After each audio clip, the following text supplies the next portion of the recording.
எத்தனை பேர் விசுவாசிக்கிறீங்க? அப்ப பாதையை நீங்க தான் சபைப்படுத்தணும். பாதை இல்லாத ஊருக்கு பாதையை நீங்க தான் போட வேண்டும்.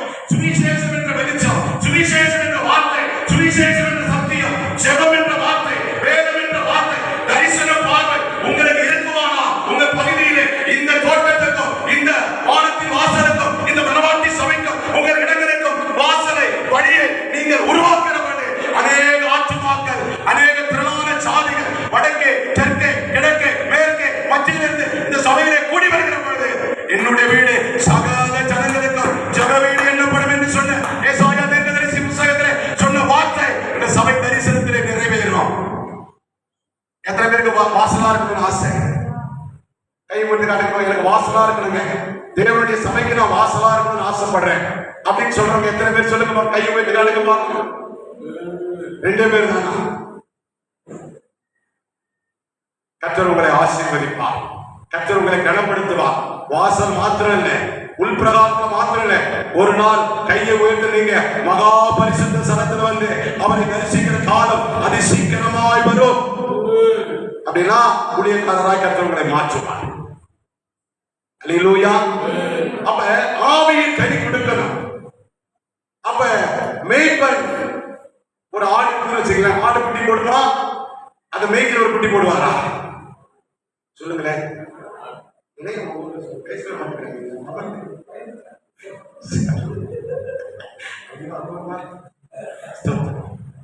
ஆடு குட்டி போடுவா, மேய்ப்பன் குட்டி போடுவா? ஆடு தானே. நீங்கள் நான் யாரு? சொல்லுங்களேன், வேகமா தான் சொல்லுங்களேன். ஆடுனா நீ கசாப் கடை கொண்டு போய் பிரியாணி ஆக்கிட மாட்டாங்க. கர்த்தர் கரத்துல இருக்கிற பயப்படா சொல்லுங்க. நீங்களும் நான் யாரு? ஆடு. ஆடு ஆடுன்னு டான்ஸ் ஆடுறது இல்ல, ஆடு ஆண்டவருக்குரிய ஆடு. சொல்லுங்க பாக்கம், ஆண்டவருக்குரிய ஆடு. அப்ப இவர்கள் எல்லாம் மேய்ப்பர்கள், இவர்கள் எல்லாம் கண்காணியாளர்கள். அல்லேலூயா. அப்ப குட்டி நம்ம போட்டாதான் அந்த குட்டிக்கு சுத்தி இருக்கிற பாருங்க தழை, ரப்பர் மரம் தழைய போடலாமா, வாழை மரம் தழைய போடலாமா, புல்குண்டை போடலாமா, வேற எதை போடலாம்னு சொல்லி மேய்ப்பன் வானத்துக்கு பூமிக்கு உட்கார்ந்து வார்த்தை வாங்கி கொடுக்கிற பிரதான ஆசாரிய வாயிலிருந்து தேவனுடைய மன்னா வரும். அப்ப தேவனுடைய மன்னா வந்தா உட்கொள்ளுகிறதுக்கு பாளையத்துல ஜனங்கள் இருக்க வேண்டும். அல்லேலூயா. பார்த்த பிரியாணி ஒரு கூட்டத்துக்கு போறோம், 500 பேருக்கு பிரியாணி ஆக்கிட்டாங்க, வந்தது 30 பேர் தான். அந்த பிரியாணி ஆக்குறவங்க எவ்வளவு கஷ்டப்பட்டு யோசிச்சு பாருங்க, எவ்வளவு பண செலவாயிருக்கு யோசிச்சு பாருங்க. அப்ப இந்த மாவட்டம், இந்த வட்டாரம் லட்சக்கணக்கான ஆத்துமாக்கள் இருக்கிற போது ஒரு கையளவு மேக மாத்திரம், ஒரு கையளவு ஆத்துமா மாத்திரம் இருந்தா இந்த பட்டணம் எப்படி மணந்துடும்? அப்ப நீங்க ஒவ்வொருத்தரும் இயேசுவை தரித்துக் கொண்டு நான் ரட்சிக்கப்பட்டேன் நீங்க நினைச்சீங்கன்னா, நான் உண்மையா அபிஷேகம் பெற்றிருக்கிறேன், நான் ஞானஸ்நானம் எடுத்திருக்கிறேன், அவருடைய கர்த்தருடைய வசனத்துக்கு பயந்து நடுங்குகிறேன், ஒவ்வொரு நாளும் அவரை சாட்சியா இருக்கிறேன் நீங்க சொன்னீங்கன்னா, ஒரு நாளைக்கு ஒருத்தருக்காக நீங்க சுவிசேஷம் சொல்லாம நீங்க சாப்பிடக்கூடாது. ஒரு நாளைக்கு ஒருத்தருக்காக, ஒரு தேசத்துக்காக, ஒரு பட்டணத்துக்காக, ஒரு கிராமத்துக்காக, ஒரு இன மக்களுக்காக நீங்க திறப்பில நிற்காம போய் படிக்க கூடாது. ஒரு நாளைக்கு 1 மணி நேரமாவது நீங்கள் பொதுவாக சிவம் தேசத்துக்காக அழிந்து கொண்டிருக்கிற ஆத்துமாக்களுக்கு உங்களுக்கு பாரம் வரலன்னா, ஈர இல்லைன்னா, உன் நிலம் வெடிப்புள்ள தொட்டி உனக்கு பணாந்திரம், உன்னால ஒரு பிரயோஜனமும் கிடையாது. ஏன் தெரியுமா? சகாரா பாலைவனம் இருக்கிறது, எத்தனையோ 1000 ஆண்டுகள் மழை பெய்யும் போதும் ஒரு புல் பூண்டு கூட முளைக்கவில்லை. ஏன் தெரியுமா? வானத்து மதியினாலும் பூமி சூழலினாலும் அங்கு ஒரு புல் பூண்டு கூட முளையவில்லை என்று சொன்னார். அது ஒரு பாலைவனம். பாலைவனத்தை வைத்து தேவன் ஒரு காரியத்தை செய்ய முடியாது. அப்ப தேவனுடைய வார்த்தை உனக்குள்ள வந்தா அது ஜீவன் உனக்குள்ள பெற்றாதான் அது மற்றவர்களுக்கு ஜீவ சுவாசமாய் ஜீவனாய் மாறும். எத்தனை பேர் விசுவாசிக்கிறீங்க? எத்தனை பேர் விசுவாசிக்கிறீங்க? அல்லேலூயா.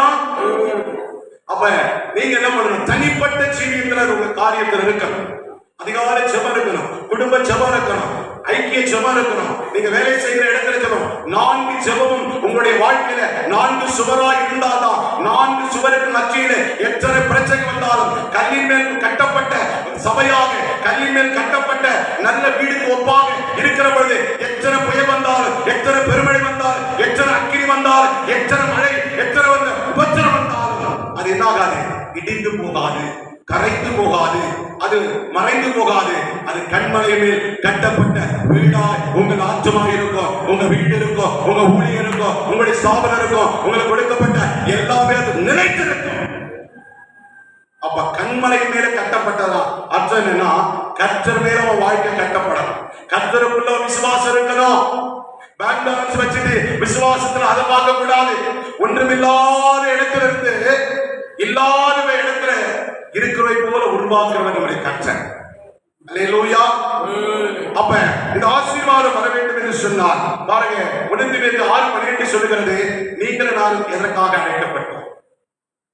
இன்னைக்கு நிறைய பேருக்கு இருக்கும், இன்னைக்கு நான் வந்தது என் பொண்ணுடைய பிரச்சனைக்கு, நான் வந்தது என் வண்டி பிரச்சனைக்கு, நான் வந்தது என் சரீர பிரச்சனைக்கு, நான் வந்தது கடன் பிரச்சனைக்கு. அதெல்லாம் தூக்கி ஓரம் வைங்க. நம்ம எல்லாருமே எதற்காக அழைக்கப்பட்டோம்? 1 தீமோத்தேயு 6:12 எடுத்து சீக்கிரம் வாசிங்க பார்ப்போம்.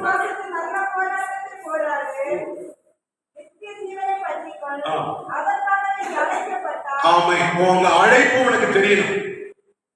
அழைப்பு தெரியாம நீங்க செய்ய எதுவுமே பிழைப்பாக இருக்குமே தவிர அழைப்பு இருக்காது.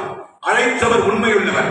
எதற்காக என்னை அழைத்தாரோ, எந்த பாதையில ஓட சொன்னாரோ, எந்த தரிசனத்தில் இருக்க சொன்னாரோ, எந்த சபையிலே நாட்டினாரோ, எந்த காரியத்தில் என்னை கர்த்தர் என்னை நம்பி உண்மையில்லாத நேரத்தில் உண்மை உள்ளவன் என்று நம்பி தன் ஜீவனையே கொடுத்த ஆண்டவர் என்னை அவர் அழைத்திருக்கிறார். அங்கேயே உங்க அழைப்பு முடியாயிடுச்சு. தாயின் கருவில 1 லட்சம் கருமுட்டை, எத்தனையோ ஆயிரக்கணக்கான கருமுட்டை இந்துக்கள் வருகிற பொழுது உன்னை தெரிந்தெடுத்தார் என்று சொன்னார். அந்த கருவிலே கர்த்தர் உன்னை அழைத்திருக்கிறார். எத்தனை பேர் விசுவாசிக்கிறீங்க? எத்தனை பேர் விசுவாசிக்கிறீங்க? ஒரு அல்லேலூயா சொல்லுங்க பாப்போம். அல்லேலூயா. மத்த முட்டெல்லாம் அழிந்து போனது, நீங்க மாத்திரம் மகளா வெளியே வந்திருக்கிறீங்க. அங்கவே உன் அழைப்பு கர்த்தர் இருக்கிறார். அதற்கு அடுத்தது உனக்கு சத்தியத்தை சொல்லி உன்னை சபைக்கு கொண்டு வந்து அவருடைய சுவிசேஷத்தை சொல்லி அவர் பாவங்களை எல்லாம் மன்னித்து உனக்காக ஞானஸ்நானம் கொடுத்து உனக்காக அபிஷேகம் கொடுத்து உனக்காக ஒரு சபையிலே நாட்டின பொழுது கர்த்தருடைய ஊழியக்காரனாக ஏற்படுத்தியிருக்கிறார். ஊழியக்காரங்க நமக்கு நிறைய என்ன கேட்டீங்கன்னா, 5 வகையான ஊழியம் செய்யறவங்க தான் ஊழியக்காரங்க. நம்ம தான் ஊழியக்காரங்களா அப்படின்னா உண்டு. ஊழியத்தில் 2 வகை உண்டு. ஒண்ணு உடன் ஊழியம், இன்னும் முழுநேர ஊழியம். இது வேதாகமத்தில் முழு நேரம் பகுதி நேரம் கிடையாது. இது நிர்வாகத்துக்காக, ஸ்தாபனத்துக்காக, கடைசி காலத்துக்காக, புதிய ஏற்பாட்டு காலத்தில் அப்போஸ்தலனாகிய பரிசுத்த பவுல் ஒவ்வொரு பட்டணமும் போய் வீட்டு சபைகளை உருவாக்குற பொழுது, சீசர்களை உருவாக்குற பொழுது அவர்களுக்கு ஏற்படுத்தப்பட்ட ஒரு காரியம் வேதாகமத்தில். அல்லேலூயா. அப்ப முழு நேர ஊழியம்னா என்ன? முழுக்க தன்னையே அர்ப்பணிக்கிறது. கர்த்தர் எனக்கு ஜீவன், சாவி எனக்கு ஆதாயம். அவங்க கிட்ட எந்த எதிர்பார்ப்பு இருக்காது. வந்தா கோத்திரம், வரலன்னா படுத்துருவாங்க. அவங்க லக்கு என்ன தெரியுமா?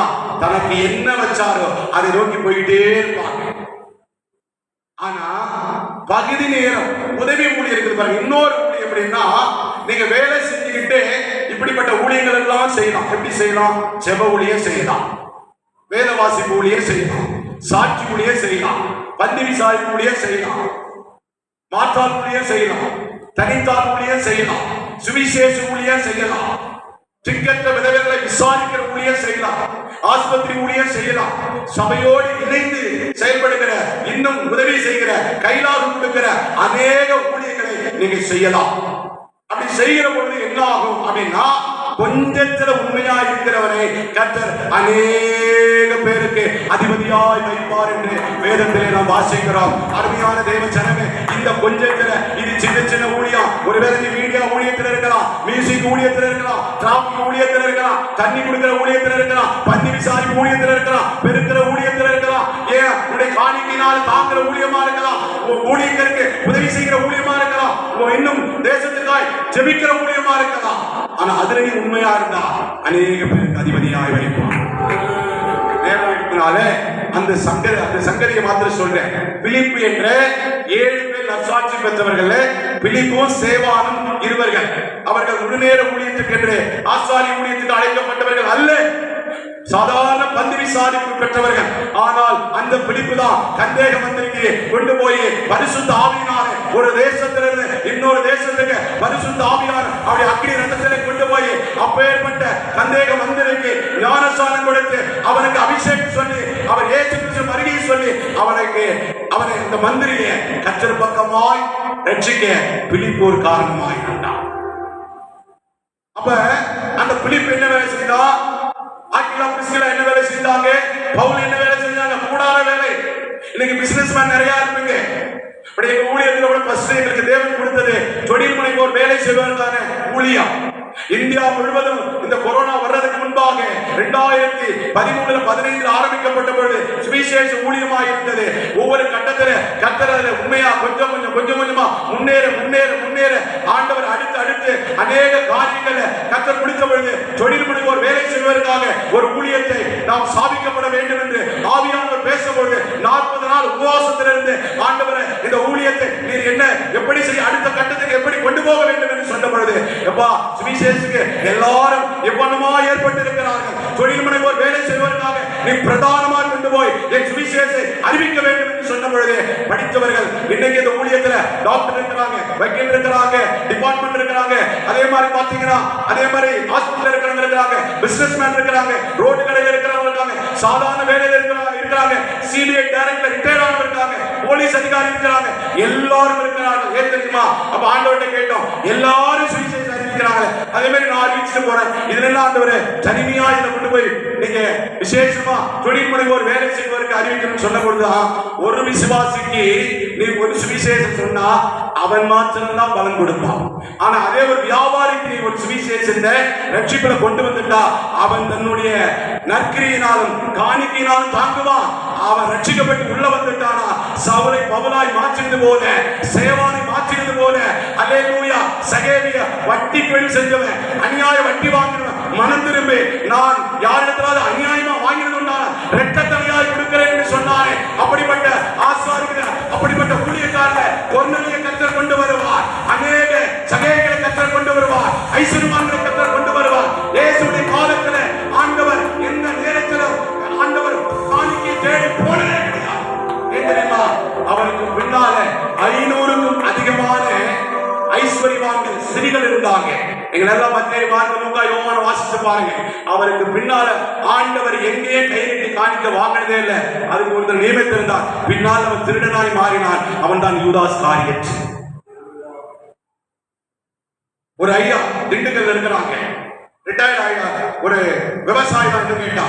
அவருடைய பையன் எல்லாம் படிக்கிறான். அவங்க மனைவி இறந்துட்டாங்க. திண்டுக்கல்ல வழுக்கம்பாறைன்னு ஒரு இடம் இருக்கிறது பக்கத்துல. அந்த இடத்துல இருந்து ஐயா வந்து திண்டுக்கல் பஸ் ஸ்டாண்டுக்கு வந்து மினி பஸ் தான் போகும், மலை பிரதேசம். அப்ப அந்த ஐயா வந்து என்ன பண்ணுவாங்கன்னா சுவிசேஷம் எல்லாத்துக்கும் அறிவிப்பாங்க. அப்படி அறிவிச்சுட்டு போகும்போது அந்த பஸ் கடைசி பஸ் 8 மணி, அதுக்கு மேல பஸ் கிடையாது. அதிகாலையில திரும்ப 6 மணிக்கு தான். போலீஸ் ஸ்டேஷன்ல சந்தேக கேஸ் கொண்டு போய் பிடிச்சிட்டு போயிட்டாங்க. அப்ப அவரை உட்கார்ந்து இருக்கிறார். அந்த எஸ்ஐ ரோந்து போனவரு நைட்டு 1 மணிக்கு வராரு. அது வரைக்கும் அவரை உட்கார வச்சிருக்கிறாங்க.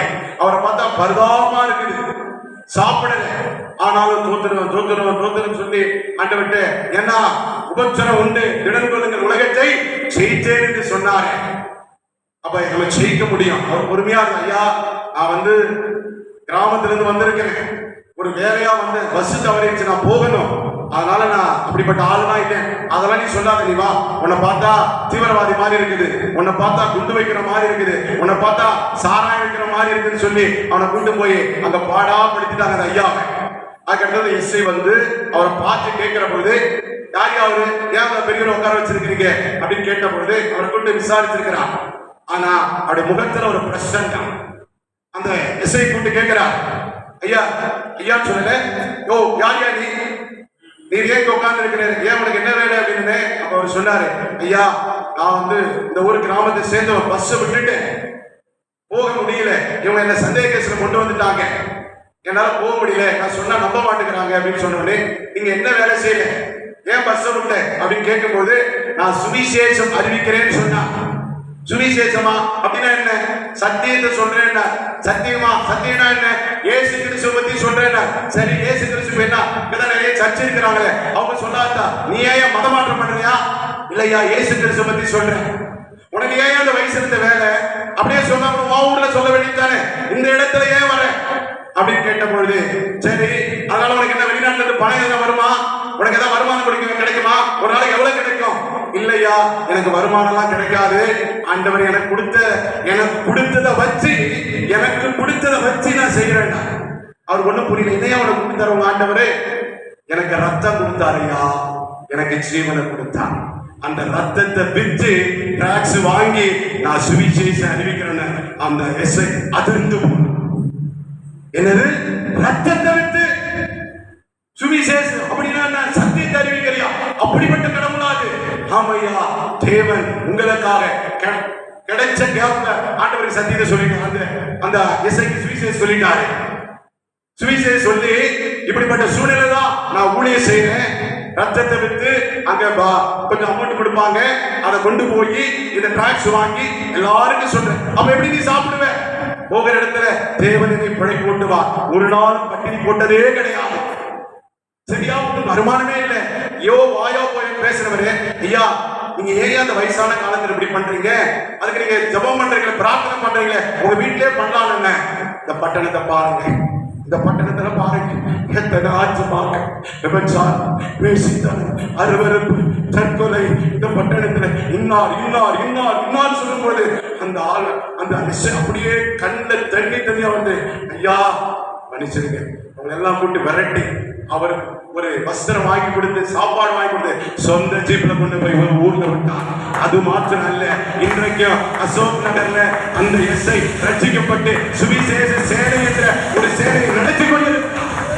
ஒரு வயசானவர் தன் நஷ்டத்தை கொடுத்து ஒரு சுவிசேஷம் அறிவித்தார். இன்றைக்கு சென்னையில் இருக்கிற அத்தனை காவலாளர்களுக்கும் சுவிசேஷம் அறிவிக்கிற ஒரு தலைமை பணியிலே அந்த போலீஸ் அதிகாரி இன்றைக்கு இருக்கிறார். அவரை நான் ஒரு முறை பார்த்திருக்கிறேன். எனக்கு ஒரு ஐயா காமிச்சாங்க, என்னோட ஊழியத்துல மூத்த ஊழியர், தம்பி இவங்க எப்படிப்பட்டவங்க அப்படின்னு சொல்லி, உங்களை ரத்தம் கொடுக்க சொல்லலைங்க, உங்க வீட்டை கொடுக்க சொல்லல, புரியுது, அவங்க நகையை கொடுக்க சொல்லல, உன் பிள்ளையை கொடுக்க சொல்லல, அவர் கொடுத்த வார்த்தை, அவர் கொடுத்தவனுக்கு சாட்சி. இன்னைக்கு நீங்களும் நான் இல்லைன்னா கொரோனாவில் செத்து போயிருப்போம். எத்தனையோ மரணம் உன்னை பிடிக்க வந்தது, எத்தனையோ பேர் நீ ஒழிந்து போவாய் என்று நினைத்திருந்தார்கள், எத்தனையோ பேர் இவனுக்கெல்லாம் அப்படி வாழ்வாய் என்று சொல்லி அங்கலாய்த்திருந்தார்கள், எத்தனையோ பேர் உங்களை தட்டினார்கள், எத்தனையோ பேர் நீங்கள் விடுவீர்கள் என்று நினைத்தார்கள். சத்துருவங்களுக்கு சடுதியாய் நாசமோசத்தை கொண்டு வர எத்தனையோ பதிவிட வைக்கப்படுதும் என் ஆண்டவர் உங்களுக்கு இன்று வரைக்கும் கைலாக கொடுத்துக் கொண்டிருக்கிறார்.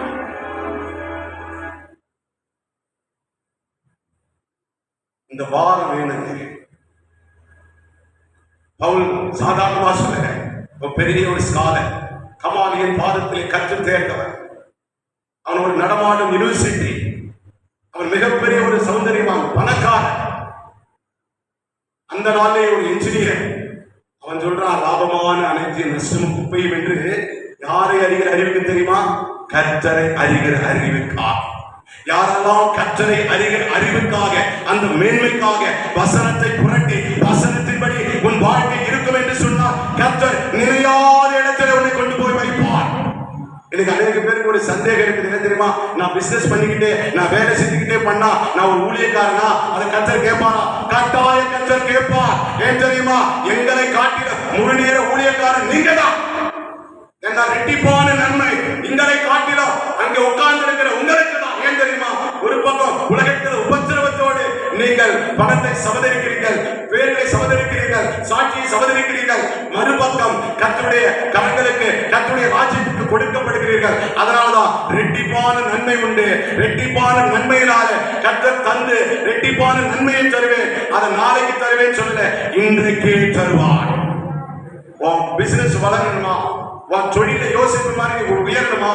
இல்ல உன் வேலையில ஒரு உயர்ந்த ஸ்தானத்துல நீ வரணும்னா முதலாவது உன் நேரத்தை கொடுக்கணும், ரெண்டாவது உன் குடும்பத்தை கொடுக்கணும், மூணாவது உன் வீட்டை திறந்து கொடுக்கணும், நாலாவது உன் பிசினஸ் கொடுக்கணும், அஞ்சாவது உன் பொக்கிஷத்தை கொடுக்கணும். உனக்கு உண்டான எல்லாவற்றையும் அர்ப்பணிக்கிறோம். நான் தாயின் கருவிலே நிர்வாணியாய் வந்த ஆண்டவரே, நிர்வாணியா போக போகிறேன். இதுக்கு நடுவுல என்னால வந்தது ஒன்றுமே என்று சொன்ன யோபுக்கு ஆண்டவர் இழந்து போனது எல்லாவற்றையும் ரெட்டிப்பாய் கொடுத்தார். இன்றைக்கும் எந்த ஊழியத்துக்கு போன ஆண்டவர்கிட்ட சொல்லுவேன், ஆண்டவரே எனக்கு கொடுத்த குண்டூசி முதல் கோபுரம் வரைக்கும் நீ எதை கொடுத்தாலும் அது முதலாவது என் தேவனுடைய ராஜ்யத்துக்கு பயன்படும்.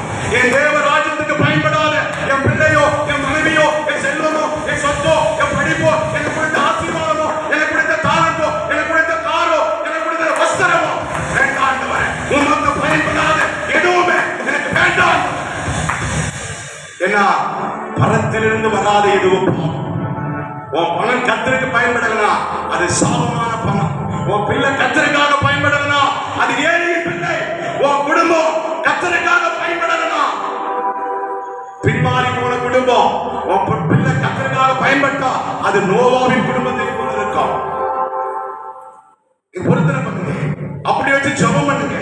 உங்களுக்கு ஜெப அபிஷேகம் வேணும், வேதான அபிஷேகம் வேணும், மன்றாட்டு அபிஷேகம் வேணும். சிறப்பில் இருக்கிற தேவனுடைய பாரம் வேணும். ஈரம் இருக்கிறவனுக்கு தான் பாரம் வரும். பாரம் இருந்தாலும் ஈரம் வரும். ஈரம் இல்லைன்னா அந்த இடத்துல ஒரு புல் போட்டு கூட முளைக்காது. அதான் எரேமியா சொல்லுகிறான், என் கண்கள் கண்ணீரும் தலை தண்ணீருமா இருந்தால் நலமா இருக்குமே என்று சொல்லி.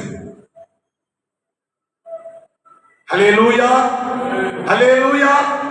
அப்ப நீங்க எந்த வேலை செய்தாலும் சரி, எல்லாவற்றையும் கர்த்தருடைய பலிபீடத்தில் வச்சீங்கன்னா அது சுத்திகரிக்கப்பட்டு விடும்.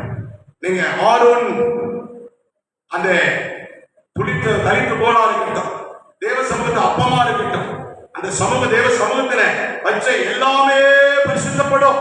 இந்த இடத்துல வந்து அந்த பைபிள் மாத்திரம், ஸ்டேஜ் மாத்திரம், ஊழியக்கார மாத்திரம் இல்ல, இந்த சேர பரிசுத்தப்படுத்துவா, இதோ இருக்கிற ஸ்பீக்கரை பரிசுத்தப்படுத்துவா, இந்த ஃபேனை பரிசுத்தப்படுத்துவா, இந்த கட்டடத்தை பரிசுத்தப்படுத்துவா, இதையெல்லாம் பரிசுத்தப்படுத்துவாங்க. உங்களை என்ன எப்படி விட்டுருவாரா என்ன? அப்பா நீ கூட்டா உன்னை பெத்த அப்பா வராரு இல்லையோ, இயேசு தப்பாம வருவான். ஏனென்று சொன்னா அவன் தகப்பனாக இருக்கிறார். அப்பா என்று யாரெல்லாம் என் நாமத்தை எந்த ஸ்தானத்தில் என்னை நோக்கி கூப்பிடு, அப்பொழுது உனக்கு எட்டாத அதிசயமான காரியங்களை செய்வேன் என்று சொன்னார். என் நாமத்தினாலே எதை கேட்டாலும் தருவேன் என்று சொன்ன ஆண்டவர் இன்னைக்கு அவர் நாமத்தில் எதை கேட்டாலும் தருவார். எப்ப தருவார்? எதற்கு தருவார்? ஏன் தருவார்? எப்பொழுது தருவார்? சங்கீதம் 128 வாசிக்க பார்க்கும். சீக்கிரமா முடியும். சங்கீதம் 128 வாசிங்க. எடுத்து வாசிக்க பார்க்கும். பாக்கியவான்.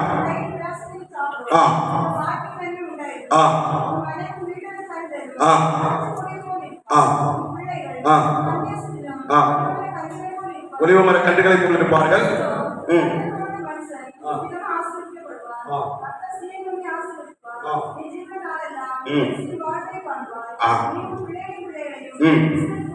சமாதானத்தையும் காண்பார். கர்த்தருக்கு பயந்து அவர் வழிகளில் நடக்கிறவன் எவனோ அவன்தான் பாக்கியமா. நான் ரசிக்கப்பட்டுட்டுங்க, வெள்ளை சபா போட்டுக்கிட்டேன், வெள்ளை படம் கட்டிக்கிட்டேன், கையில பைபிள் வச்சுக்கிட்டேன், நான் டாலரை போட்டுக்கிட்டேன், நான் அதை போட்டுக்கிட்டேன், இதை போட்டுக்கிட்டேன்னு சொன்னா இல்ல, அது அடையாளம். இது ஒரு கிறிஸ்தவ வீடு, இது ஒரு முஸ்லிம் வீடு, இது ஒரு இந்து வீடு, இது ஆண்டவரை அறியாத ஒரு துன்மார்க்கனுடைய வீடு. அது அடையாளப்படுத்துகிறது. நல்லது. அடையாளத்தோடு இருந்தீங்கன்னா நீங்க எதை செய்தாலும் செய்யாட்டாலும் அந்த பாஸ்ட் கலர்ல வைக்கும் போது இவர் அப்படி செஞ்சார் இப்படி செஞ்சார் அப்படின்னு சொல்லி அடக்கம் பண்ணிடுவாங்க. திரும்ப எழுந்திருக்க முடியாது. அல்லேலூயா. ஆனா கர்த்தருக்கு பயந்து அவர் வழிகளில் நடக்கணும்.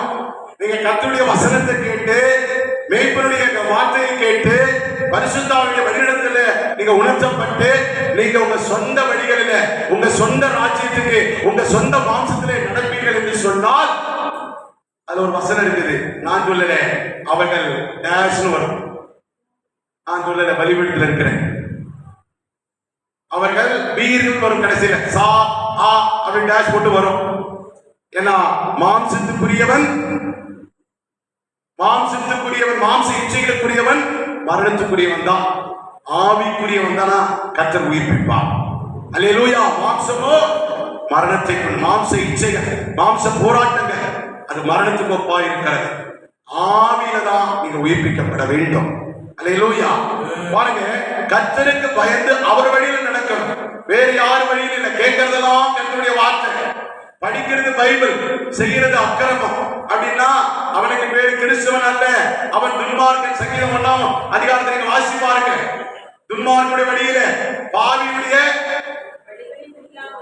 துன்மார்க்கனுடைய ஆலோசனை, பாவியுடைய வழி வந்துடும், பரியாசம் வந்துடும். அவன் நிலைத்து நிற்க மாட்டான். கர்த்தருடைய வேதத்தில் இரவும் பகலும் தியானமாய் இருக்கிற மனுஷன் பாக்கியவான். அவன் நீர்க்கால்கள் ஓரமாய் நடப்பட்டு தன் காலத்தில் தன் கனியை பிடித்து இறைவனாக இருக்கிற மரத்தை போல இருப்பான். அவன் செய்வதெல்லாம் வாய்க்கும். அவன் தான் சேர்த்து வாய்க்கும். அப்ப தன் காலத்துல, ரைட் நவ், இந்த காலத்துல நீங்களும் நானும் கனி கொடுக்காவிட்டால் உங்கள் வழி வாய்க்காது. இந்த நாளுக்காகத்தான் சில பேர் பிசினஸ்மேனா இருக்கிறீங்க, சில பேர் நல்ல பொசிஷன்ல இருக்கிறீங்க, சொந்த வீடு வாசல கொடுத்திருக்கிறா, நல்ல டபுள் டிகிரி படிச்சிருக்கிறீங்க, நல்ல வசதி வாய்ப்புல இருக்கிறீங்க, கவர்மெண்ட் ஜாப்ல இருக்கிறீங்க, பிரைவேட் ஜாப்ல இருக்கிறீங்க. இந்த காலத்துல நீ மௌனமா இருந்து செய்யத்தக்கவளுக்கு செய்ய வேண்டிய உதவியை, சொல்ல வேண்டிய சத்தியத்தை, சொல்ல வேண்டிய சுவிசேஷத்தை சிறப்புல நிற்காவிட்டா கிரியை செய்யக்கூடாத ராக்காலம் என்று வருகிறது. அந்த நாளில நீ கிரியை செய்யணும் நினைச்சாலும் கிரியை செய்ய முடியாது.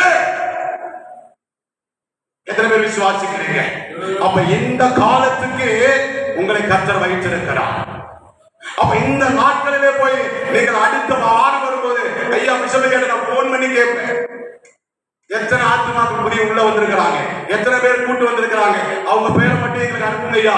நாங்க அதிகாலை ஜெபத்துல 4 மணி ஜெபத்துல ஜூம் மீட்டிங் நடக்கும். எத்தனை தேசத்துல எத்தனை ஊழியக்காரங்க அப்படியெல்லாம் சுவிசேஷம் அறிவிக்கிறாங்களோ, சிறப்புல நிற்கிறாங்களோ, அவங்க எத்தனை பேரா இருந்தாலும் இப்படி பிரேயர்களை போய் பக்கத்துல எழுதி ஒட்டியிருப்போம், ஜெபம் பண்ணிக்கிட்டே இருப்பாங்க. ஏன் தெரியுமா? அவர்கள் ஓங்கி வளர்கிற தேவதாரு விருட்சங்கள், அவர்கள் நீதியின் கனிகள். அல்லேலூயா. ஏன்னா ஒருவேளை சாப்பாட்டுக்கு நீங்க நெல்லா இருக்க கூடாது, நீங்க விதை நெல்லா மாற வேண்டாம். நெல்ல குத்தி அரிசி ஆக்கினா ஒருவேளை சாப்பாட்டுக்கு உதவும், ஆனால் விதை நெல்லா இருந்தால் அதை நீங்கள் விதைக்கப்படுகிற பொழுது உங்கள் கதிர்களிலே 100, 30, 60, 100 பலன் கொடுக்கிற அநேக கதிர்களை, அநேக களஞ்சியங்களை உங்களால பூரணமாக நிரப்பப்படும். ஆண்டவர் இன்றைக்கு நீ சாதாரண நெல்ல கர்த்தருடைய விதை நெல்லா வைத்திருக்கிறார். உன்னுடைய அழைப்பை, உண்மையை வைத்திருக்கிற அபிஷேகத்தை கர்த்தர் கொண்டு வந்து நாட்டின் இந்த தோட்டத்துடைய காரியத்தை அறிந்து செயல்படுத்த மகிமை உனக்கு தெரியல. கர்த்தருக்கு வரும்போது 3 கூட்டத்தை காண்பித்தார். நான் திரும்ப திரும்ப பேசினேன். நான் அந்த இடத்துக்கு சொல்லி போய்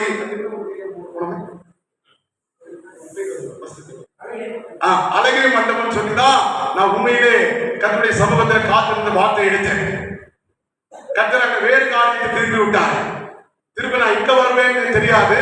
ஆனா ஆண்டவர் இந்த சபையிலே 3 விதமான கூட்டத்தை காண்பித்தார்.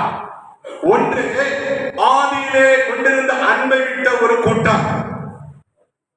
இரண்டாவது கூட்டம், உனக்கு தவணை கொடுத்த பொழுதும், ஆண்டவர் எத்தனையோ தவணை கொடுத்த பொழுதும், எத்தனையோ நேரம் கொடுத்த பொழுதும் நீ அவருடைய கரத்துக்குள்ள வராம, அல்லேலூயா, கிரியை செய்யாமல் இருக்கிறதுனால விலக்கி தண்டை நீக்கி போடுகிற காரியமாய் இருக்கிற இன்னொரு கூட்டம்.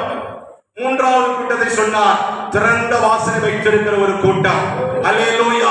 அவர்கள் கொஞ்சம் பலனிருந்தும் மறுதளிக்காமல் என்னை நோக்கி கூப்பிடுகிற ஒரு கூட்டம், எனக்காக வைராக்கியமாக இருக்கிற ஒரு கூட்டத்தை 3 காரியத்தை சொன்னார். எனக்கு ஐயா அங்க போன உடனே பிஷப் ஐயா அங்க கர்த்தருடைய வார்த்தை கொடுத்தாங்க.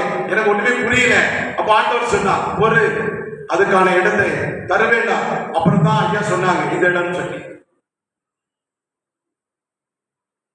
இங்க வந்திருக்கிற அநேக ஆதியிலே கொண்டிருந்த அன்பை விட்டீர்கள் என்று வெளிப்படுத்துகிற விசேஷத்துல 3ஆம் அதிகாரத்தில் அவர் சொல்லுகிற வார்த்தையின்படி ஆதியில கொண்டிருந்த அன்பை விட்ட கூட்டமா இன்றைக்கு கர்த்தரோடு பேசிக் கொண்டிருந்தார். நீ அனலும் இல்லாம குளிரும் இல்லாம வெதுவெதுப்பா இருந்தா என்ன பண்ணி போடுவாரா?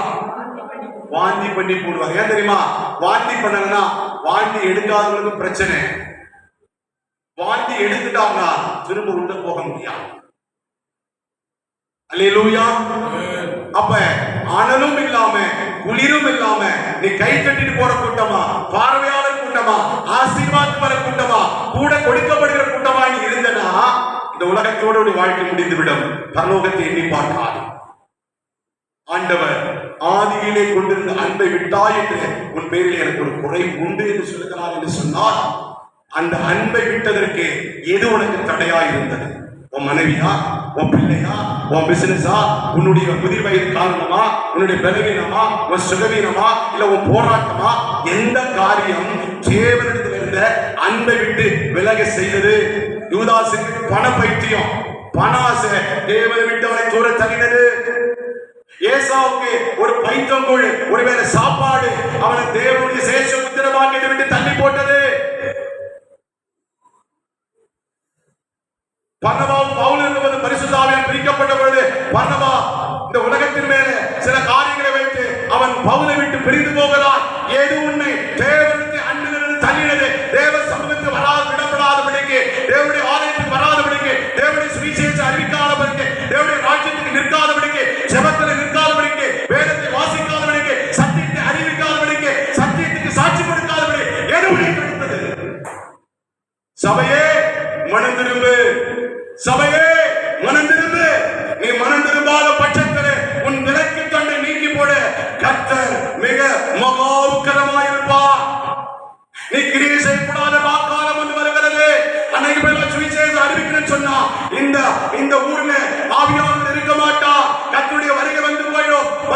பரிசுத்தவான்கள் அவருக்காக ஜீவனோடு வாழ்ந்தவர்கள் எடுத்துக் கொள்ளப்படுவார்கள். இல்ல ஒருவேளை முந்துவிட்டால் பரதீசில போய் காத்திருப்பார்கள். நீ ரெண்டு லிஸ்ட்ல இல்லைனா நீ பரிதவிக்கப்பட்டவன், கைவிடப்பட்டவனும், தத்தளிப்பின் பாத்திரமாய் இருப்பாய். நீ எதற்காய் ஏதோ ஒன்று தேவ சமூகத்திலிருந்து தள்ளினது ஆண்டவர்கிட்ட இன்றைக்கு நீ அதை ஒப்புக் கொடுக்க வேண்டும். எத்தனை சபை கூட்டம், எத்தனை கன்வென்ஷன், எத்தனை உபவாசம், எத்தனை ஆன்லைன் பிரேயர், எத்தனை போதனைகள், எத்தனை ஆசீர்வாத மழை, எத்தனை அபிஷேக மழை, எத்தனை அபிஷேகம் பண்ணியும் நீ வானத்து பணியினாலும் பூமியின் சூழலினாலும் இன்னும் உன்னுடைய மலட்டு கற்பமாக உன்னுடைய கற்பம் செத்து கொண்டிருக்கிற மலடாக இருக்கிற வனாந்தரமாக இருக்கிற ஒரு கள்ளி செடி கூட பூக்காமல் இருக்கிறது என்று சொன்னார். உன் மலட்டு கற்பத்தை இன்றைக்கு நீ ஒப்பு கொடுத்தால் கர்த்தர் இன்றைக்கு அந்த மலட்டு கற்பத்தை ஆவியின் பிள்ளைகளை பெற்றெடுக்கிற சுவிசேஷம் வாரத்தை கர்த்தர் உனக்கு கொடுப்பார்.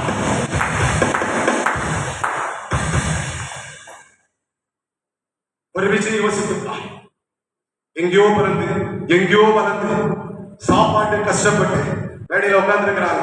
பீகார் போனவர் உலகம் முழு நிறைய ஊழியக்காரன் உருவாக்கி வந்தோம். முன்னாடி உட்கார்ந்து இருக்கிறீங்க. நானும் அந்த இடத்துல உட்கார்ந்து இருந்து வந்தான். ஒன்றுக்கு இல்லாத 5 கம்பெனியை கொடுத்தார். 100க்கு அதிகமான ஆட்களை கொடுத்தார். ஒன்றுக்கு 2ல எத்தனையோ ஆயிரக்கணக்கான லட்சக்கணக்கான கோடிகளை சமதளித்தோம்.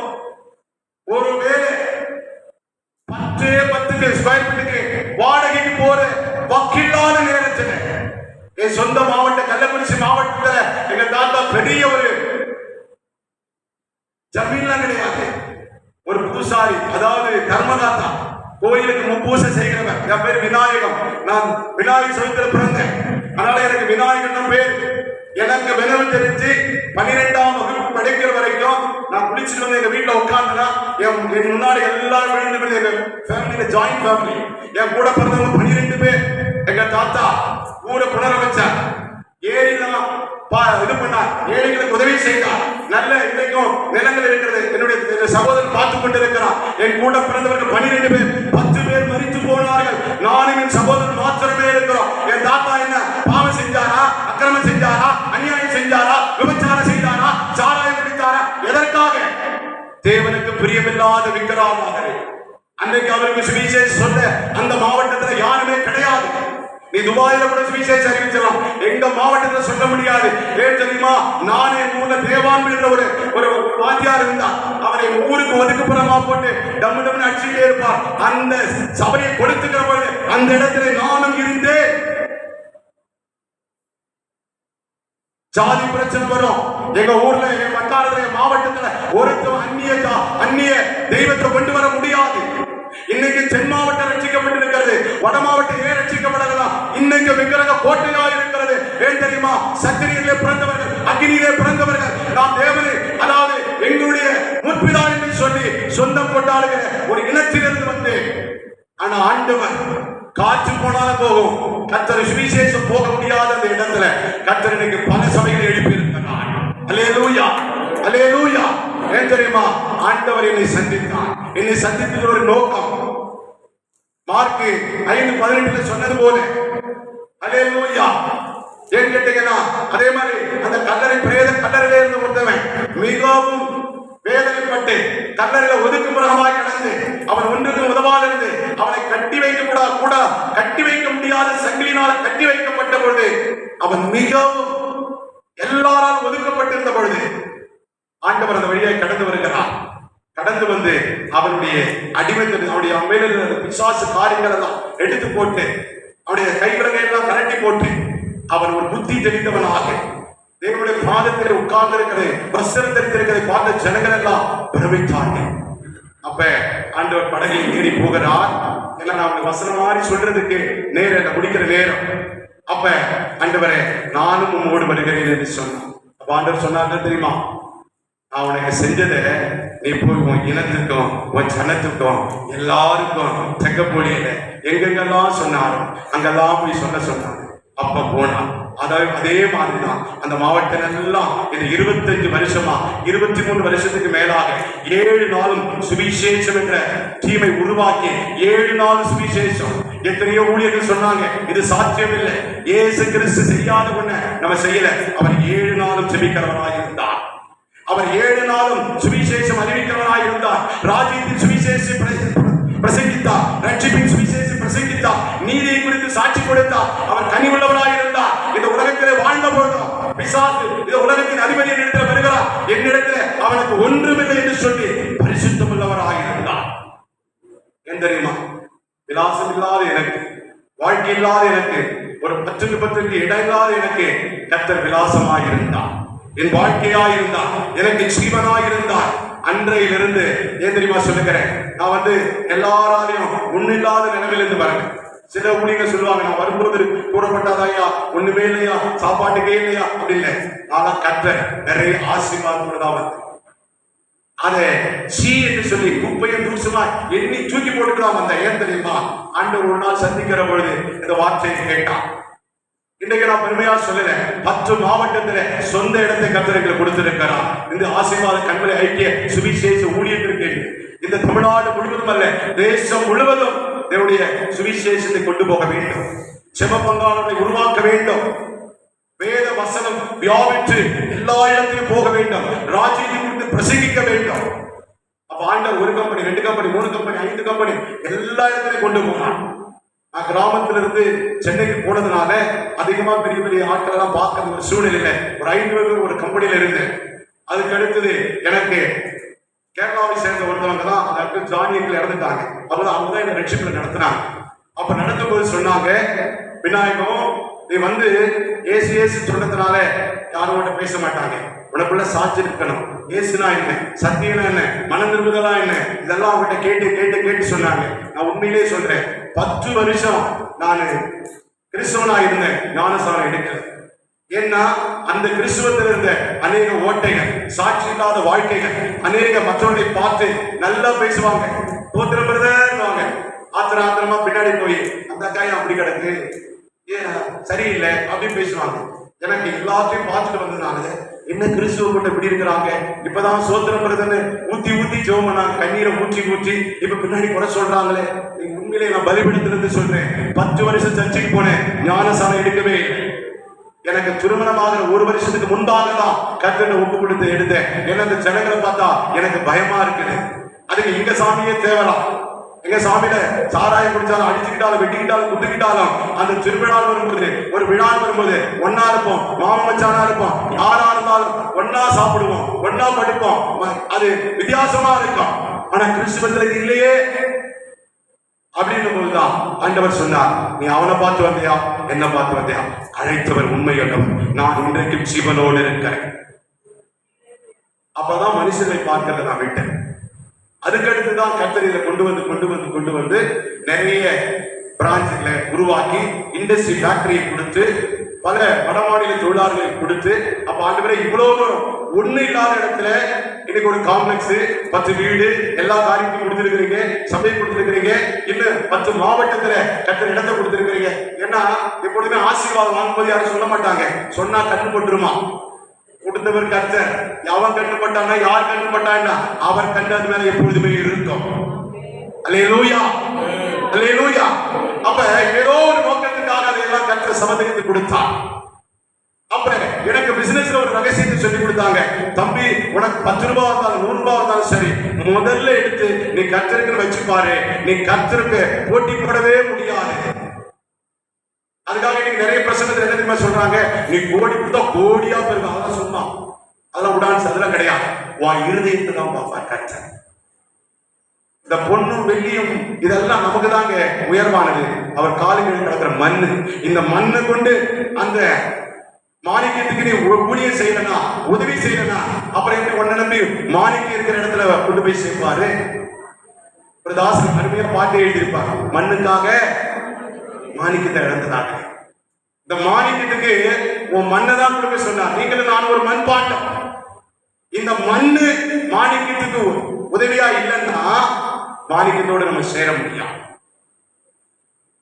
அப்ப நீங்க தொழில் செஞ்சாலும் சரி, வேலை செஞ்சாலும் சரி, அதுல முதல்ல வாங்கின உடனே கர்த்தாவே கொடுத்ததுக்காய் ஸ்தோத்திரம், நீ இதை பெருக செய்கிறாய் என்று சொல்லி முதலாவது அந்த 10% எடுத்து வச்சு, இந்த கடைசி காலத்துல 10% இல்ல 70% கொடுக்கணுமா, 30% தான் உங்களுக்கு புரியுது. இது நாங்க புதுசா இருக்குது அப்படின்னு கேட்காதீங்க. ஏன் தெரியுமா? 7 நாளும் பரிசுத்தத்தோடு காத்திருக்கிறார். எல்லாமே அவருக்குள்ளதான். கோல்கேட் கம்பெனிக்காரன் நீங்க கேள்விப்பட்டிருப்பீங்க. வருகிற 100% வருமானத்துல 99% உலகம் முழுவதும் இருக்கிற ரெட் கிராஸுக்கு, செஞ்சுரி சங்கத்துக்கு அவனுடைய எல்லா வருமானத்தையும் கொடுக்கிறான். உலகளாவிய வர்த்தகம் உங்களுக்கு இருக்கிறது. இன்று வரைக்கும் அந்த கம்பெனியை யாராலையும் பீட் பண்ண முடியல. அத்தனை கோடி, மில்லியன், ட்ரில்லியன், பில்லியன் எல்லாம் இன்னைக்கு அந்த 1% அவன் சந்ததிக்கு அவனால பயன்படுத்த முடியல. ஏன் தெரியுமா? வானத்தின் பலகை திறக்கப்பட்டிருக்கிறது. உனக்கு உண்மையான ஆசீர்வாதம் வரணும்னா ஊழியக்காரனை பார்க்காத, ஊழியக்காரியை பார்க்காத, உடன் ஊழியக்காரியை பார்க்காத. இது கழுதியா இருக்கும், நாகாவா இருக்கும், இது கல்லா இருக்கும், மண்ணா இருக்கும் பார்க்காத. அவரை மாத்திரம் கொடுக்கிறவர் அவர். நீ கொடுக்கிறது கர்த்தருக்காக கொடு. முதலாவது கொடுக்கணும். அப்ப அந்த கொடுக்கிறதுல நீ கொடுக்க கொடுக்க இறக்குற கிணறுனா என்ன ஆகும்? சுரந்து கொண்டே இருக்கும். சில பேர் சொல்லுவாங்க அவங்க ஆடம்பரமா இருக்கிறாங்க, அவங்க தவறா பண்ணட்டும், அதுக்கான நியாய தீர்ப்புல அவங்க பார்த்துக்குவார். நீ கொடுக்கிறத நிறுத்தவே கூடாது. உன் நேரத்தை கொடுக்கணும், உன்னுடைய குடும்பத்தை கொடுக்கணும், உன் பணத்தை கொடுக்கணும், உன் அறிவை கொடுக்கணும், உனக்கு தாளத்தை கொடுக்கணும், எல்லாவற்றையும் கர்த்தருக்கு கொடுக்கணும். அப்படி நீங்க கொடுத்து பாருங்க, கர்த்தர் உங்களை இப்பொழுது இருக்கிறதை பார்க்கிறோம் 1000 மடங்கு ஆசீர்வதிப்பார். நாம் எழுந்து எல்லாரும் ஒப்பு கொடுத்து ஹல்லேலூயா, எல்லாரும் எழுந்து நின்று 1 நிமிடம் ஹல்லேலூயா, ஹல்லேலூயா, ஹல்லேலூயா. கர்த்தாவே உமக்கு நன்றி செலுத்துகிறோம், நன்றி செலுத்துகிறோம் ஆண்டவரே. அப்படியே உங்க வலது கரத்தை இருதயத்தில் வைத்து அவரை நோக்கி பாருங்க. எங்க வீட்டுல போய் உபாகம் 28 1 - 14 ஆசீர்வாதங்களை கர்த்தர் இன்றைக்கு உன்மேல, உன் சந்ததி மேல, உன் குடும்பத்தின் மேல கர்த்தர் கொடுக்க வல்லவராய் இருக்கிறார். அல்லேலூயா, அல்லேலூயா. சங்கீதம் 128 படி கர்த்தர் உன்னை ஆசீர்வதிக்க விரும்புகிறார். இதோ கர்த்தருக்கு பயந்து அவர் வழிகளில் நடக்கிறவன் எவனோ அவன் பாக்கியவான். உன் மனைவி வீட்டோடு கனிகிற திராட்சை செடியை போல இருப்பார். உன் பிள்ளைகள் பந்தியை சுற்றிலும் ஒலிவ மர கன்றுகளை போல இருப்பார்கள். அந்த ஒலிவ மர கன்று ஒலிவ எண்ணெயான அபிஷேகத்தின் பிள்ளைகளால் உன் பிள்ளைகள் இருப்பார்கள். உன் பிள்ளைகள் கர்த்தரால் போதிக்கப்பட்டிருப்பார்கள். உன் பிள்ளைகளுடைய சமாதானம் பெரிதாயிருக்கும். ஆண்டவரே சொல்லு, ஆண்டவரே நான் இவ்வளவு நாள் இப்படி இருந்தது எனக்கு முக்கியம் இல்லை. இந்த நாள் நீ என்னோடு பேசியிருக்க. எனக்குரியதெல்லாம் உமக்குரியது ஆண்டவரே. நீர் கொடுத்ததை உமக்கென்று கொடுக்கிற ஒரு மனதை எனக்கு கொடுக்கப்பா. நான் வாங்குறவனா இருக்க கூடாது. பரத்திலிருந்து வார்த்தையை வாங்கணும். பரத்திலிருந்து ஆண்டவரே பலகனி வழியாய் ஆசீர்வாதத்தை வாங்கணும். பரத்திலிருந்து எல்லாவற்றையும் வாங்குறது போல என் கரத்திலிருந்து நான் கொடுக்கிறவனாய் மாற வேண்டும் ஆண்டவரே. முதலாவது என்னையே கொடுக்கிற, என்னை அர்ப்பணிக்கிறேன் சொல்லி அர்ப்பணிக்க பார்க்கும். எல்லாரும் வலது கரத்தை உங்க இருதயத்தில் வைத்து ஆண்டவரே என் ஆவி, என் ஆத்மா, என் சரீரம், என் சிந்தையை அர்ப்பணிக்கிறேன் ஆண்டவரே. என்னை அர்ப்பணிக்கிறேன், என்னை அர்ப்பணிக்கிறேன், என்னை முழுமையாய் அர்ப்பணிக்கிறேன் ஆண்டவரே. அர்ப்பணி ஆண்டவர்கிட்ட உன்னை அர்ப்பணித்து பாரு.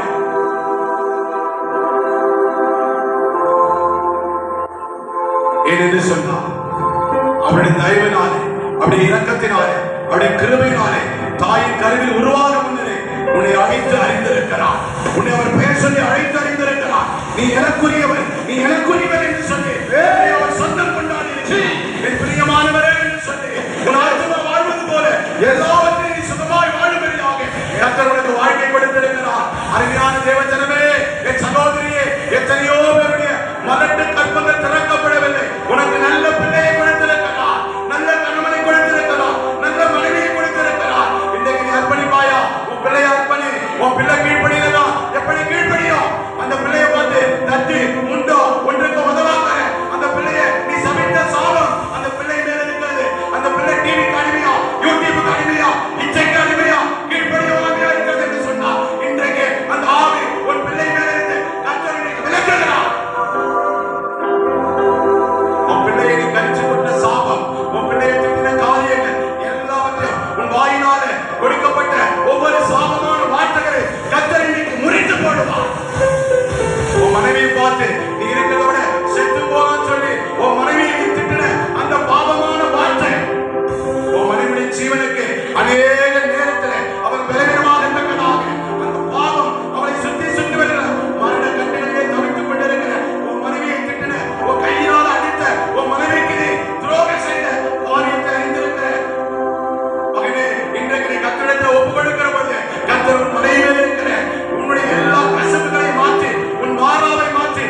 உன் கணவனுக்கு விரோதமாய் நீ பேசின வார்த்தைகள் இவன் கீழ்படியாது, வேலைக்கு போகல, அடங்கல, கர்த்தருடைய கோயிலுக்கு வரல, மற்ற காரியத்துக்கு சரியா இல்ல, உனக்கு ஒப்புரவாகல, உன் குடும்பத்தில் நரகம் பிரிவினை காரியம் இருக்குதோ, இன்றைக்கு உன் அரங்கத்துக்குள்ளே சமாதானம், உன் அரண்மனைக்குள்ளே சுகத்தை கொண்டு வர கர்த்தர் இன்றைக்கு உன் குடும்பத்தை வேறு இருக்கிறார். கர்த்தருடைய ஆவியானவரை கொண்டு அங்கு விடுதலை உண்டு. கர்த்தருடைய ஆவியானவர் யாரெல்லாம் இயேசுவே என் இருதயத்தில் வாரும், என் குடும்பத்தில் வாரும், என் குடும்பத்திற்கு ஆளுகை செய்யும். அம்மா, ஐயா, சகோதரி, இயேசு இருக்கிற இடத்துல பாவம் இருக்காது, இயேசு இருக்கிற இடத்துல பிரிவினை இருக்காது, இயேசு இருக்கிற இடத்துல தரித்திரம் இருக்காது, இயேசு இருக்கிற இடத்துல கடினம் இருக்காது, இயேசு இருக்கிற இடத்துல விக்கல் ஆராதனை வேசித்தனம் இருக்காது. உன் வீட்டுல இயேசு வரணும்னா உன் இருதயத்துல கையை வச்சு, ஆண்டவரே என் வீட்டுக்கு வாரும், என் குடும்பத்தினை ஆளுகை செய்யும். அப்பா, என் குடும்பத்தினை ஆளுகை செய்யும். என் குடும்பத்துக்கு நான் எதையோ டிவியை விட்டு இருக்கிற, விலங்குகளை வளர்க்கிற, மற்றவங்களை விடுக்கிற, அந்நிய மனிதர்களை விடுகிற, யார் யாருக்கோ இடம் கொடுக்கிறேன். உன் வீட்டுல தேவன் இல்லை என்று சொன்னார், தேவ வசனம் இல்லை என்று சொன்னார், பரிசுத்த ஆவியோட வழிநடத்தல் இல்லை என்று சொன்னார். உன் குடும்பம் கூரை இல்லாத வீடு, குட்டிச்சவரான வீடு, கர்த்தர் இல்லாத வீடு, காஞ்சூரியான வீடு, கர்த்தர் இல்லாத வீடு, குணாந்தரமான வீடு, கர்த்தர் வார்த்தை இல்லாத வீடு, சபிக்கப்பட்ட வீடா இருக்கும். இன்னைக்கு உன் குடும்பத்தில் கர்த்தர் வரணும்னா அவரை நோக்கி கூப்பிடு, என்னை நோக்கி கூப்பிடு, அப்பொழுது எட்டாவது அதிசயமான காரியங்களை செய்வேன் என்று சொன்னவர் இந்த ஏழை கூப்பிட்டால் கர்த்தர் எனக்கு ஜெயமாய் காரியத்தை வாய்க்க பண்ணுவார். உன் குடும்பத்துல யார் யாரையோ வச்சேன், யார் யாரையோ நம்பினேன், யார் யாரையோ நீ பின்பற்றினேன், ஒருத்தர் கையிலா கொடுக்கிற ஆண்டவன் குடும்பத்தை நடத்த வந்தவராய் இருக்கிறார். உன் குடும்பத்தின் தலைவராய் கர்த்தர் இருக்கிறார். கர்த்தருக்கு பயந்து அவர் வழிகளில் நடக்கிறவனோ அவன் பாக்கியவான் என்று சொல்லப்பட்டிருக்கிறது. கர்த்தருடைய சீயோனிலிருந்து ஆசீர்வதித்து எருசலேமின் நன்மையை நீ காணத்தக்கதாக, எருசலேமின் வாழ்வை காணத்தக்கதாக. சீயோன் என்பது மிகுந்த ஒரு வனாந்தரமான இடம். அந்த வனாந்தரத்தில் இன்றைக்கு உன்னுடைய களஞ்சியம் வனாந்தரமாக இருந்தாலும், நீ துக்கத்தோடு வந்திருந்தாலும், வியாதியோடு வந்திருந்தாலும், உன் வாழ்க்கை முடிந்து போறதோ என்று சொல்லி வனாந்தர காரியமாய் வந்திருந்தாலும் கர்த்தர் இன்றைக்கு பயபலியாக மாற்ற விரும்புகிறார். வனாந்தரமே நீ வாழாதே, பயபலியாக கர்த்தராலே கூடும், மனிதனால் கூடாதது என் தேவனால் கூடும். நிச்சயமாகவே முடிவு உண்டு. உன் நம்பிக்கை நீ போகாது. என் சுவிசேஷத்தை, என் அபிஷேகத்தை, என் ஜெப அபிஷேகத்தை நீங்கெல்லாம் பிரசாதப்படுத்துகிறீர்களோ அந்த இடத்துல வந்து நான் உங்களை ஆசீர்வதிப்பேன் என்று சொன்ன ஆண்டவர், என் நாமத்தை நீங்கள் பிரசாதப்படுத்துகிற எந்த ஸ்தானத்தில் வந்து உங்களை ஆசீர்வதிப்பேன் என்று சொன்னார். அம்மா, கறிக்கடைக்கு போறீங்க, மளிகை கடைக்கு போறீங்க, எத்தனையோ ஹோட்டலுக்கு போறீங்க, எத்தனையோ இன்னும் பொழுதுபோக்கு இடத்துக்கு போறீங்க, உங்க உறவு வீட்டுக்கு போறீங்க. எத்தனை ஆத்துமாக்கள் மடிந்து கொண்டிருக்கிறது தெரியுமா? உங்க கூட பிறந்த தங்கச்சி ரட்சிக்கப்படல, முழுமையாய் ஆத்துமாவில் ரட்சிக்கப்படல, பேரளவுக்கு ரட்சிக்கப்பட்டு வேறு சபைக்கு போய் கொண்டிருக்க கர்த்தருடைய ஆத்தும ரட்சிப்பை கர்த்தர்ட்ட கேளு. ஆண்டவரே, என் சந்ததியில எல்லாம் ரட்சிக்கப்படணும், என் தாய் தகப்பன் ரட்சிக்கப்படணும், என் சகோதரி ரட்சிக்கப்படணும், என் அக்கம் பக்கத்து வீட்டார் ரட்சிக்கப்படணும், என் வேலை ஸ்தலத்தில் இருந்து ரட்சிக்கப்படணும், என் தெருக்களில் இருந்து ரட்சிக்கப்படணும். இன்றைக்கு நான் ஒரு தீர்மானம் எடுக்கிறேன். உண்மை அறிவிக்காத நாளுக்கு வேண்டாம் ஆண்டவரே. உன் நாமத்தை பிரஸ்தாபப்படுத்துகிற படுத்தாத நாட்களை எனக்கு வேண்டாம் ஆண்டவரே.